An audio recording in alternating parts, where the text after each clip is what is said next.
Hello मेरे प्यारे मित्रों, तो कैसे हो आप सभी और कैसी चल रही है आप लोगों की बोर्ड एग्जाम की तैयारी। उम्मीद है आप सब लोग बहुत अच्छे होंगे और जबरदस्त तरीके से अपनी पढ़ाई भी कर रहे होंगे। तो स्वागत है आप सभी का हिंदी की एक और नई क्लास में। आज हम देखने वाले हैं क्लास 12 हिंदी के वासुदेव शरण अग्रवाल का जीवन परिचय या साहित्य परिचय देखने वाले हैं, जो आपको एग्जाम में हर साल 5 अंकों में पूछा जाता है। तो बहुत ही आसान से देखने वाले हैं ताकि ये 5 अंक जो है आपके कन्फर्म हो जाए। ठीक है, तो इसके साथ ही साथ हम बाकी के इंपोर्टेंट साहित्यिक परिचय भी करवाएंगे, इसलिए चैनल को सब्सक्राइब कर लेना।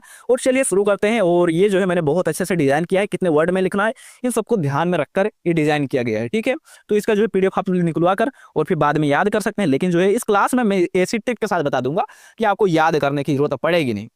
ठीक है, चलिए शुरू करें।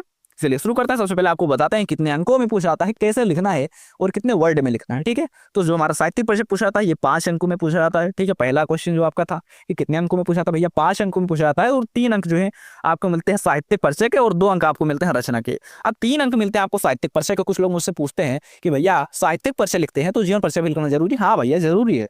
चाहे आपसे आप पूछेगा तो साहित्यिक परिचय ही, लेकिन आपको जीवन परिचय भी लिखना पड़ेगा। ठीक है, हाँ, क्योंकि आप जो उनका परिचय ही नहीं दोगे तो उनके बारे में कितना भी उनकी साहित्यिक उपलब्धियां गिना लो उसका कोई फायदा है नहीं। तो इसलिए उनका जीवन परिचय भी आपको बताना होगा। ठीक है, साहित्य परिचय तो उसके जो है 5 नंबर आपको मिल जाएंगे पूरे साहित्यिक परिचय, और रचनाएं भी लिख दोगे तो उसके बाद में अगर हम बात करें कितने वर्ड में लिखना होता है तो इसे आपको लिखना होता है 80 वर्ड में। ठीक है, हालांकि इसे जो आपको मैं कहूंगा कि रिकमेंड करूंगा कि जो है आप 100 वर्ड में इसे लिख दो, पर हाँ इससे ज्यादा मत करना। ठीक है, 90 to 100 वर्ड में आप जो इसे अच्छे से लिख दोगे एक अच्छा साहित्यिक परिचय। तो उसी शब्द सीमा को जो है ध्यान में रखकर जो ये डिजाइन किया गया है, आप इसे एक बार देख सकते हो। ठीक है, इसके बाद जो है मैं पूरी पीडीएफ जो इसकी मैं आपको टेलीग्राम चैनल पर दे दूंगा। ऐसे ही मैंने हर एक साहित्यिक परिचय का पीडीएफ मैंने तैयार किया है। बहुत ही मजेदार पीडीएफ है और इस पीडीएफ को देखने के बाद आपको पता चलेगा कि हाँ इतिहास और साहित्यिक परिचय आपको कहीं नहीं मिलेगा। ठीक है, चलिए शुरू करते हैं, लेते हैं इनका साहित्यिक परिचय। लेकर उससे पहले हमको इनका जीवन परिचय भी लिखना होगा। ठीक है, क्योंकि जीवन परिचय इंपॉर्टेंट होता है और बिना इंट्रोडक्शन के किसी का जीवन परिचय साहित्यिक परिचय बता रहे हो ना तो कोई फायदा है नहीं उसका, है ना। तो चलिए सबसे पहले इनका लिखेंगे हम जीवन परिचय। लेकिन जीवन परिचय लिखने के लिए आपको जो जरूरी कीवर्ड है मैं उनको बता रहा हूँ, और इन्हीं की सहायता से यानी संक्षिप्त परिचय की सहायता से जो मैंने यहाँ पर लिखा है इसी की सहायता से आप इनका जीवन परिचय लिख दोगे। ज्यादा बवाल लिखने की जरूरत है नहीं। ठीक है, तो क्या लिखोगे, बस आपको इतनी चीजें पता होनी चाहिए। जन्म कहाँ हुआ था, जन्म स्थान, माता पिता और मृत्यु, बस इतनी चीजें जो है आप जीवन में लिखना, जीवन परिचय में आपको लिखना होता है। ठीक है, तो क्या लिखोगे, पहले तो आप इनका संक्षिप्त परिचय समझ लो। इससे जो है मैं जीवन परिचय कैसे बनाना है वो मैं आपको बता देता हूँ। तो इनका जन्म हुआ था 7 अगस्त 1904 ईस्वी में। कब हुआ था, 7 अगस्त 1904 ईस्वी में। कहाँ हुआ था, मेरठ जिले के खेड़ा नामक ग्राम में हुआ था। इनके पिता का नाम क्या था, विष्णु अग्रवाल, पिता का नाम विष्णु अग्रवाल था। माता का नाम क्या था, माता का नाम था सीता देवी। ठीक है, और शिक्षा कहाँ से हुई, प्रारंभिक शिक्षा जो इनकी लखनऊ से ही हुई थी, क्योंकि इनके मम्मी पापा जो थे लखनऊ में ही रहते थे। लेकिन उच्च शिक्षा कहाँ से हुई, इन्होंने काशी से बीए किया और उसके बाद जो है लखनऊ से क्या किया, एमए किया। ठीक है, और फिर क्या हुआ, और फिर क्या किया, उसके बाद में जो है इनकी मृत्यु हो गई 1967 ईस्वी में। ठीक है, अब इससे जो है जीवन परिचय कैसे बनाकर लिखोगी वो मैं आपको बताता हूँ। तो क्या लिखोगे कि डॉक्टर वासुदेव शरण अग्रवाल का जन्म, देखो इन 2 कीवर्ड, पहले 2 कीवर्ड की मदद से एक लाइन बना डालोगे कि वासुदेव शरण अग्रवाल का जन्म सन 1904 ईस्वी में मेरठ जिले के खेड़ा नामक ग्राम में हुआ था। ठीक है, उसके बाद क्या लिखोगे, उसके बाद लिखोगे कि ये 2 लाइन, इससे 2 कीवर्ड से जो है एक लाइन बना दोगे कि इनके पिता का नाम विष्णु अग्रवाल और माता का नाम सीता देवी था। ठीक है, और फिर इससे जो है एक लाइन बना दोगे कि इनकी प्रारंभिक शिक्षा लखनऊ में हुई, लेकिन उसके बाद जो है इन्होंने काशी विश्वविद्यालय से बीए और लखनऊ विश्वविद्यालय से एमए किया। ठीक है, और उसके बाद क्या लिख दोगे कि हिंदी साहित्य की सेवा करते हुए 1967 ईस्वी में इनका देहावसान हो गया। और यही चीज जो है यहाँ पर मैंने नीचे लिखी हुई है। ठीक है, तो मैंने बनाना कैसे वो मैंने आपको बता दिया। अगर आपको संक्षिप्त परिचय याद रहेगा तो इससे जो आप बनाकर लिख दोगे, है ना जी। बिल्कुल वर्ड में बनाकर, लाइन में कैसे बनाना है, ठीक है, वाक्य में कैसे प्रयोग करना है वो मैंने आपको बता दिया। ठीक है, यहाँ पर देखो मैंने वही लिखा भी है कि डॉक्टर वासुदेव शरण अग्रवाल का जन्म 1904 ईस्वी में मेरठ जिले के खेड़ा नामक ग्राम में हुआ था। यहाँ पर जो इंपॉर्टेंट कीवर्ड है उनको जो है आप अंडरलाइन भी कर सकते हो, जैसे सन 1904 ईस्वी, है ना, खेड़ा नामक ग्राम हो गया। ठीक है, आगे देखते हैं। इनके पिता का नाम विष्णु अग्रवाल और माता का नाम सीता देवी था। पिता का क्या नाम था, विष्णु अग्रवाल, और माता का क्या नाम था, सीता देवी था। ठीक है, इनके पिता लखनऊ में रहते थे तो इसीलिए जो है इन्होंने अपनी प्रारंभिक शिक्षा जो है लखनऊ से ही उत्तीर्ण की। कहाँ से, प्रारंभिक शिक्षा लखनऊ से ही उत्तीर्ण की। और इसके बाद जो है काशी विश्वविद्यालय से भी, ये देखो मैंने ऊपर बताया ना, उसी का प्रयोग करके यहाँ पर जो है मैंने यहाँ पर वाक्य प्रयोग किया है, वाक्य बनाया है। ठीक है, कि काशी विश्वविद्यालय से बीए और लखनऊ विश्वविद्यालय से एमए की परीक्षा उत्तीर्ण की। ठीक है, यहाँ 2 बार लिख गया है। ठीक है, ठीक है, वो लखनऊ विश्वविद्यालय से एमए की परीक्षा जो है उत्तीर्ण की। ठीक है, समझ में आ गया। चलो उसके बाद में क्या हुआ, उसके बाद में जो है अनेक पुरातत्व संग्रहालयों के निरीक्षक रहे और हिंदी साहित्य की सेवा करते हुए 1967 ईस्वी में, कब, 1967 ईस्वी में, डेट याद रखना, इस महान साहित्यकार का निधन हो गया। ठीक है, संक्षिप्त परिचय से ही मैंने बनाकर लिख दिया। अब भैया बोलोगे कि हाँ इसको अगर हम याद कर लेंगे, देखो हमें 3 चीजें लिखनी होती है, रचनाएं, ये इंपॉर्टेंट है। इससे जो है आपका गद्य पद साहित्य का भी क्वेश्चन बन जाएगा। लेकिन जो है संक्षिप्त जो जीवन परिचय होता है वो हम संक्षिप्त परिचय से लिख देंगे, तो 2 चीजें तो क्लियर है। लेकिन हमें इसका साहित्यिक परिचय जब लिखना होता है इनका, तो हमें जो है बड़ा कंफ्यूजन होता है। ये इसमें हमें समझ में नहीं आता कि इनका साहित्यिक परिचय कैसे लिखें। ठीक है, तो आज जो है मैं आपको साहित्यिक परिचय भी ट्रिक से बताने वाला हूँ। ठीक है, आपको इसके बाद जो है साहित्यिक परिचय आपको रटना ही पड़ेगा। पहली बात जो है आप क्वेश्चन बैंक उठाकर देख लो या फिर कोई भी यूट्यूब पर वीडियो देख लो, उसमें इतना आसान साहित्यिक परिचय आपको नहीं मिलेगा जो मैं आज बताने वाला हूँ।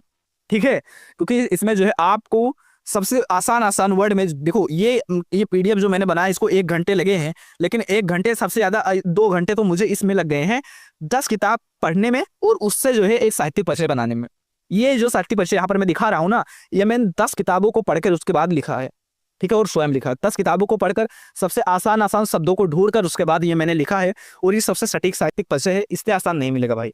ठीक है, चलो, तो यहाँ पर जो है आपको 3 हेडिंग आपको पता होनी चाहिए। मैं आपको ट्रिक बताता हूँ। 3 हेडिंग, पहला क्या काव्य, और दूसरा क्या, देखो 3 हेडिंग आपको पता होनी चाहिए। ठीक है, 3 हेडिंग आपको पता होनी चाहिए, काव्य, दूसरा निबंध। ठीक है, यहाँ पर लिख देता हूं मैं, दूसरा निबंध। भाई ये क्या हो रहा है, ठीक है, और उसके बाद में तीसरा जो है पुरातत्व। ये 3 हेडिंग आपको पता होनी चाहिए। इससे ही जो है आप पूरा साहित्य परिचय लिख दोगे। कैसे, आप देखो काव्य में आप काव्य से 2 लाइनें बना दोगे कि इनका जो है साहित्यिक परिचय काव्य से प्रारंभ हुआ, लेकिन जो है अब निबंध से बना दोगे कि इनका निबंध लेखन में गौरवपूर्ण स्थान था, इन्होंने बहुत सारे उच्च कोटि के निबंध लिखे, और उसके बाद में इनके कुछ निबंध के नाम बताओगे। ठीक है, इनके निबंध में भारतीय संस्कृति की झलक दिखाई देती है, इससे कुछ बताओगे, इनका निबंध की प्रशंसा करोगे। उसके बाद पुरातत्व के बारे में बताओगे कि हाँ पुरातत्व इनका परम विषय था, ये पुरातत्व के बहुत बड़े विद्वान थे, पुरातत्व संग्रहालय के निरीक्षक रहे। ठीक है, ऐसा कुछ बताओगे इनके पुरातत्व के बारे में। ठीक है, उसके बाद जो है बस इतने में हमारा काम हो जाएगा, उसके बाद हमें आगे बढ़ने की जरूरत है नहीं। ठीक है, तो हम क्या लिखेंगे कि देखो बस हमें जो है 3 वर्ड, काव्य, निबंध और पुरातत्व, ये याद रखना, और इसी से पूरा लिख दोगे। वैसे भी यहाँ पर इतना आसान आपको बताने वाले हैं कि आपको वैसे ही याद हो जाएगा। ठीक है, तो साहित्यिक परिचय में वैसे मैं आपको बता देता हूँ कि साहित्यिक परिचय में लिखना क्या होता है। तो साहित्यिक परिचय में इनका साहित्यिक योगदान लिखना होता है कि साहित्य जीवन में इन्होंने क्या किया, कौन सी उपलब्धियां प्राप्त की। ठीक है, ये लिखना होता है। साहित्य में इनका क्या स्थान था वो लिखना होता है। ठीक है, तो लिखेंगे डॉक्टर वासुदेव सरगवाल ने अपना साहित्यिक जीवन कविता लेखन से प्रारंभ किया। देखो मैंने यही तो बताया था ना कि 1 वर्ड याद रखना, काव्य। ठीक है, हालांकि यह केवल काव्य प्रेमी ही नहीं थे बल्कि उच्च कोटि के गद्यकार भी हैं। निबंध लेखन में इनका गौरवपूर्ण स्थान है। यहाँ पर मैंने क्या प्रयोग किया, निबंध वाला वर्ड। ठीक है, उसके बाद में हमने क्या बताया कि निबंध लेखन में इनका गौरवपूर्ण स्थान है। ठीक है, इन्होंने बहुत सारे अनुसंधानात्मक निबंधों की रचना की। देखो मैंने निबंध से दूसरी लाइन में भी बना दी, फिर मैंने तीसरी लाइन भी निबंध से ही बना दी कि उनके निबंधों में भारतीय संस्कृति और साहित्य की उत्कृष्टता है, यानी भारतीय संस्कृति और साहित्य की झलक दिखाई देती है। ठीक है, इसको उन्होंने प्रकाश मिलाने की इच्छा की है। ठीक है, आगे देखो साहित्य के साथ साथ ये देखो 2 वर्ड से हमने बना दिया ना, काव्य और निबंध वाला, इस 2 से हमने बना दिया। अब हमारा तीसरा वर्ड क्या था, पुरातत्व। तो क्या लिखोगे, साहित्य के साथ साथ इन्होंने पुरातत्व का भी अध्ययन किया। देखो पुरातत्व का प्रयोग करके हमने बनाया, और फिर क्या लिखा, और बाद में इन्होंने पुरातत्व को ही अपना प्रमुख विषय बना लिया। मतलब पुरातत्व का भी अध्ययन करते थे, पुरातत्व को ही बाद में जो है इन्होंने अपना प्रमुख विषय ही बना लिया। इनका फेवरेट सब्जेक्ट था। ठीक है, आपका फेवरेट सब्जेक्ट कौन सा था आप कमेंट में बताओगे। ठीक है भाई, चलो फिर आगे क्या लिखोगे, देखो पुरातत्व से 2 लाइनें बन गई। तीसरी लाइन लिखोगे कि या पुरातत्व के प्रकांड विद्वान थे। कोई दिक्कत यार, इतनी आसान लाइन है, या पुरातत्व के प्रकांड विद्वान थे, बहुत ज्यादा नहीं लिखना चाहते आप, लिख दो पुरातत्व के बहुत बड़े विद्वान थे। ठीक है, यही लिख दो। ठीक है, और फिर क्या लिखोगे, पुरातत्व से देखो 3 लाइन बन गई, 3 लाइन, पुरातत्व से 1 लाइन और बना दो कि अनेक पुरातत्व संग्रहालयों के निरीक्षक भी रहे। ठीक है, पुरातत्व से तो मैंने 4 लाइन बना दिया। ठीक है, उसके बाद में क्या बताओगे कि ये राष्ट्रीय संग्रहालय दिल्ली के भी अध्यक्ष रहे, इन्हें निबंधकार, टीकाकार और अनेक साहित्यिक ग्रंथों में ख्याति प्राप्त है, हिंदी साहित्य में इनका मूर्धन्य स्थान है। और ये लाइन जो है लास्ट वाली लाइन, ये तुम हर किसी के साहित्य परिचय में लिख सकते हो लास्ट में। ठीक है, हिंदी साहित्य में इनका मूर्धन्य स्थान है। ठीक है, ये हो गया इनका साहित्य परिचय, बहुत आसानी से हमने बता दिया 3 वर्ड का प्रयोग करके, काव्य, निबंध और पुरातत्व, कि इन्होंने अपना साहित्यिक परिचय मतलब साहित्यिक जीवन काव्य से प्रारंभ किया। निबंध लेखन में इनका गौरवपूर्ण स्थान था, इन्होंने बहुत सारे अनुसंधानात्मक निबंधों की रचना की जिसमें भारतीय संस्कृति और साहित्य की उत्कृष्टता है। उसके बाद हमने क्या बताया कि ये पुरातत्व के प्रकांड विद्वान थे, और इन्होंने अनेक पुरातत्व संग्रहालयों के निरीक्षक भी रहे, पुरातत्व इनका प्रमुख विषय था। ठीक है, और फिर जो है इन्हें निबंधकार, टीकाकार और अनेक साहित्यिक ग्रंथों में ख्याति प्राप्त है, हिंदी साहित्य में इनका मूर्धन्य स्थान है। ठीक है, ये आपको ये लाइन तो हर एक लेखक के आप उसमें लिख सकते हो साहित्यिक परिचय में।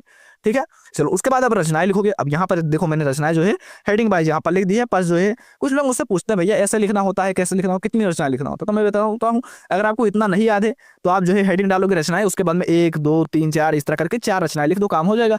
लेकिन आपको देखो मैं तो सजेस्ट करूंगा कि आप सारी इनकी रचनाएं तैयार कर लो, मतलब जो आपके पाठ्य पुस्तक में लेखक होते हैं ना उनकी सारी रचनाएं आप तैयार करके रखो। क्यों?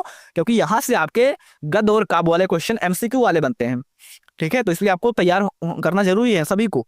तो निबंध, इन्होंने बहुत बड़े बड़े निबंध लिखे। मैंने क्या बताया, निबंध लेखन का गौरवपूर्ण स्थान था। बहुत सारे अनुसंधानत्मक और वैज्ञानिक निबंध भी लिखे इन्होंने। ठीक है, तो ये बहुत बड़े देशभक्त थे। तो उनकी रचनाएं जो देखोगे तो भारत माता के ऊपर या भारत भूमि के ऊपर अधिकतम तुम्हें दिखाई देगी। ठीक है, पहला निबंध था पृथ्वी पुत्र कल्पलता, उसके बाद कल्प वृक्ष, कला और संस्कृति। देखो यहाँ से कला से दो रचनाएं हैं, इनकी कला से दो रचनाएं हैं, कला से दो नहीं तीन रचनाएं हैं। देखो मतलब कल्प से, ठीक है, कल्प से तीन रचनाएं हैं। देखो कल्प से कल्पलता और कल्प से कल्प वृक्ष, और अगर तुम पा हटा दो तो कला और संस्कृति भी हो जाएगा। तो तीन रचनाएं इससे हो गई। उसके बाद में पृथ्वी पुत्र, और उसके बाद में भारत की एकता और माता भूमि और वाग्धारा। भारत जो आपका निबंध नहीं है राष्ट्र का स्वरूप, वो भारत की एकता से ही लिया गया है। ठीक है, शोध प्रबंध की बात करें तो शोध प्रबंध है इनका पाणिनिकालीन भारत, और जो है आलोचना ग्रंथ में इनका है पद्मावत की संजीवनी व्याख्या। एक और है हर्षचरित का कुछ था, इसे नाम मुझे याद नहीं आ रहा है। ठीक है, संपादन की बात करें तो पाली और प्राकृत, ये इनके संपादन थे। ठीक है, तो बहुत आसानी से हमने इनका पूरा साहित्यिक परिचय भी बता दिया, रचनाएं भी बता दी, जीवन परिचय भी बता दिया बहुत आसानी से। इसकी पीडीएफ भाई टेलीग्राम चैनल पर मैं अपलोड कर दूंगा, वहां से डाउनलोड कर सकते हो। और मैं इसकी जो है बहुत बड़ी पीडीएफ बना रहा हूँ जिसमें सारे साहित्यिक परिचय आपको मिल जाएंगे भाई। तो चैनल को सब्सक्राइब कर लेना, ठीक है, और जो है टेलीग्राम चैनल ज्वाइन कर लेना, वहीं पर आपको ये पीडीएफ मिलेगी। ठीक है, वैसे चाहो तो आप स्क्रीनशॉट ले सकते हो। ठीक है, तो थैंक यू, बहुत बहुत धन्यवाद आपको पूरा वीडियो देखने के लिए, और कांग्रेचुलेसन अगर आपने पूरा वीडियो देखा तो यहाँ से आपके 5 नंबर कंफर्म होते हैं। ऐसे में और भी साहित्य परिचय जो है इंपॉर्टेंट इसी हम चैनल पर कराते रहेंगे, तो इसलिए चैनल को सब्सक्राइब कर लेना। मिलते हैं फिर किसी और वीडियो में। ठीक है, तो अगर आप जो है कमेंट में बता सकते हो, कमेंट में आप कुछ भी लिखो। ठीक है, एक प्यारा सा कमेंट कर देना, क्योंकि जो मैं कमेंट देखता हूँ कमेंट का रिप्लाई भी देता हूँ, हर एक कमेंट देखता हूँ। ठीक है, हाँ तो ठीक है, तो इसे कमेंट में जो है अपना कुछ ना कुछ लिख देना, कुछ अच्छा लिखना। ठीक है, जो मुझे पढ़ने में मजा आए, और जो है मैं उसका रिप्लाई भी देता हूँ। ठीक है, उसके बाद में जो है शेयर कर सकते हो अपने स्कूल वाले दोस्त के पास जो आपसे जो है कॉपी मांगे करते हैं ना, कि साहित्य परिचय दे दो, ये दो दो, मुझे याद नहीं होता है ना, उनको जो है मदद जरूर करना। ये क्लास नहीं दे सकते, पीडीएफ ही दे देना। ठीक है, चलो चलो भाई, ठीक है, तो बहुत बहुत धन्यवाद पूरी क्लास देखने के लिए। ऐसे ही जो है सारी क्लास देखते रहना। Love you, tata bye bye, अपना ख्याल रखना।